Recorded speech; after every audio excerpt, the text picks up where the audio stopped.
को मोदी जी का भूमि पूजन ब्रिगेड मैदान में हो रहा है, क्या लगता है कि इससे फिर वो धार्मिक चीजें शुरू हो गई है? नहीं, ये तो देखिए, जब भी निर्वाचन आते हैं, मोदी जी पश्चिम बंगाल में आते हैं, जब भी निर्वाचन आते हैं उनका केंद्रीय मंत्री लोग पश्चिम बंगाल में आते हैं, जब भी निर्वाचन होता है उनका विभिन्न राज्य से मुख्यमंत्री लोग पश्चिम बंगाल में आते हैं। हम लोग एक बात हिंदू धर्म में बोलते हैं कि अतिथि देवो भव।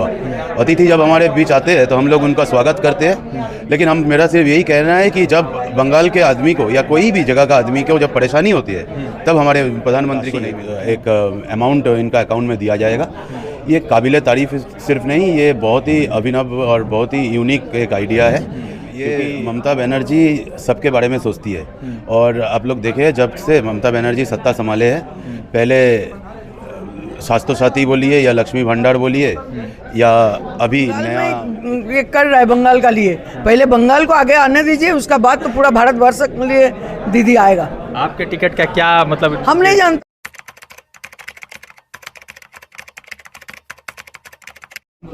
पश्चिम बंगाल की मुख्यमंत्री ममता बनर्जी ने अपने वादे को पूरे करते हुए आज 1500 रुपये जो है पूरे पश्चिम बंगाल के युवाओं के खाते में आज ट्रांसफर किया। पश्चिम बंगाल की मुख्यमंत्री पहली मुख्यमंत्री है जिसने महिलाओं के साथ साथ युवाओं को भी खाते में ट्रांसफर किया। 2 मरतबा से जोड़ा साकू के विधायक रह चुकी समिता बख्शी जी हमारे बीच मौजूद है।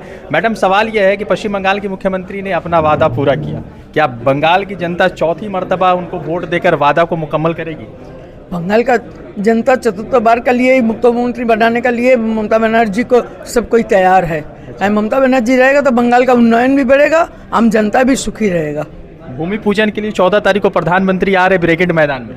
प्रधानमंत्री अपना काम करेगा, करने दीजिए। बंगाल का आम जनता जानते हैं ममता बनर्जी का संग किस तरह से रहना है। क्या लगता है आपको? आप 2 मरतबा विधायक रहे, इस बार सीट दीदी की बढ़ रही है या घट रही है? दीदी का सीट और बढ़ेगा। 60 लाख लोग जितना परिजाई का जैसे वो लोग बाहर से आएगा, यहाँ सब कोई को दिखाएगा, उतना दीदी का सीट बढ़ेगा। आपको क्या लगता है कि ममता बनर्जी का 15 साल का कार्यकाल कैसा रहा? बहुत अच्छा। आप लोग तो खुद रहते हैं बंगाल में, आप लोग जानते हैं किस तरह से उन्नयन हुआ और आम जनता किस तरह से सुखी रहता है। तो इस बार चौथी मरतबा जब ममता बनर्जी की सरकार बनेगी तो सेंटर में भी कुछ सुगबुगाहट रहेगी या कलकत्ता तक या बंगाल तक दीदी सीमित रहेगी? दीदी तो बंगाल में ये कर रहा है बंगाल का लिए। पहले बंगाल को आगे आने दीजिए, उसका बाद तो पूरा भारतवर्ष के लिए दीदी आएगा। आपके टिकट का क्या मतलब? हम नहीं जानता है, वो हमारा पार्टी का दीदी जानता है सब।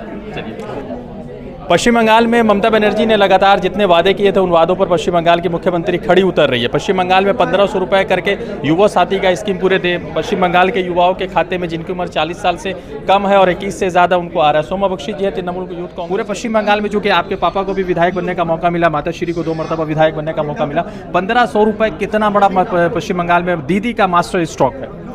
देखिए, ये ममता बनर्जी सबके बारे में सोचती है और आप लोग देखें, जब से ममता बनर्जी सत्ता संभाले हैं, पहले स्वास्थ्य साथी बोलिए या लक्ष्मी भंडार बोलिए या अभी नया ये युवा साथी जो नया प्रकल्प नया प्रोजेक्ट है, ये 1500 रुपया करके जो ममता बनर्जी सोचे है कि ये हमारे युवा पीढ़ी को आगे बढ़ाने के लिए ये एक राशि एक अमाउंट इनका अकाउंट में दिया जाएगा।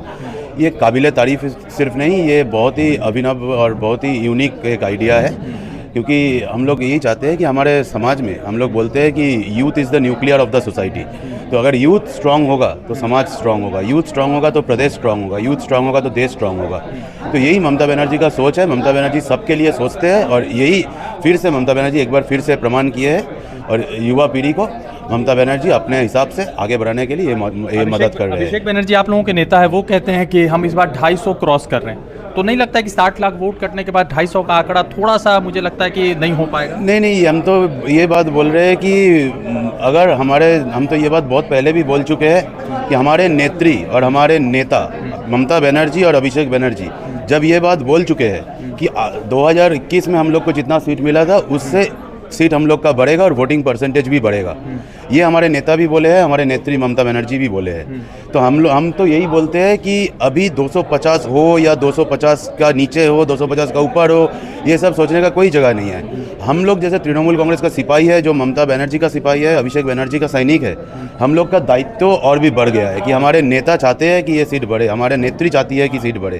तो हमारे दायित्व है कि 294 आसन में 294 में ही तृणमूल कांग्रेस को विजयी हासिल करवाए। यही हम लोग के लिए सबसे बड़ा संकल्प होना चाहिए। 14 तारीख को मोदी जी का भूमि पूजन ब्रिगेड मैदान में हो रहा है, क्या लगता है कि इससे फिर वो धार्मिक चीज़ें शुरू हो गई है? नहीं, ये तो देखिए, जब भी निर्वाचन आते हैं, मोदी जी पश्चिम बंगाल में आते हैं, जब भी निर्वाचन आते हैं उनका केंद्रीय मंत्री लोग पश्चिम बंगाल में आते हैं, जब भी निर्वाचन होता है उनका विभिन्न राज्य से मुख्यमंत्री लोग पश्चिम बंगाल में आते हैं। हम लोग एक बात हिंदू धर्म में बोलते हैं कि अतिथि देवो भव। अतिथि जब हमारे बीच आते हैं तो हम लोग उनका स्वागत करते हैं, लेकिन मेरा सिर्फ यही कहना है कि जब बंगाल के आदमी को या कोई भी जगह का आदमी को जब परेशानी होती है तब हमारे प्रधानमंत्री को नहीं मिलता है। सिर्फ यहाँ आके नाटक करने से बंगाल का आदमी भी नाटक का जवाब इलेक्शन के दिन दे देते पश्चिम हैं। बंगाल में सूट बूट चलने वाला है या हवाई चप्पल चलने वाला है? ये पश्चिम बंगाल में हवाई चप्पल तो बहुत पहले से चल रही है और आज भी चलेगा, आगे भी चलेगा, लेकिन अभी 2026 के बाद सिर्फ पश्चिम बंगाल में नहीं, भारत वर्ष में हवाई चप्पल ही चलेगा और दिल्ली में भी सिर्फ हवाई चप्पल ही चलेगा। मोदी का मैजिक नहीं है बंगाल में? मोदी का मैजिक कभी भी बंगाल में नहीं था, तो अभी नया करके तो मैजिक होने का ज़रूरत भी नहीं है। लेकिन हाँ, बंगाल में एक मैजिक ज़रूर होगा। बंगाल में एक मैजिक होगा कि मोदी और बीजेपी 2026 का इलेक्शन के बाद बंगाल से पूरी वैनिश हो जाएगा। ये मैजिक जरूर होगा। धन्यवाद। सोमो बख्शी जी थे पश्चिम बंगाल में तृणमूल कांग्रेस के जो संस्थापक रहे संजय बख्शी जी, उनके पुत्र है और उनकी माताश्री 2 मरतबा की विधायिका रह चुकी है। तो लगातार इनसे जो है अलग अलग मुद्दे पर हम बातचीत कर रहे थे, बहुत मुखरता से ये बोल रहे थे। रज़ान सारी की रिपोर्ट द इंडियन खबर के लिए।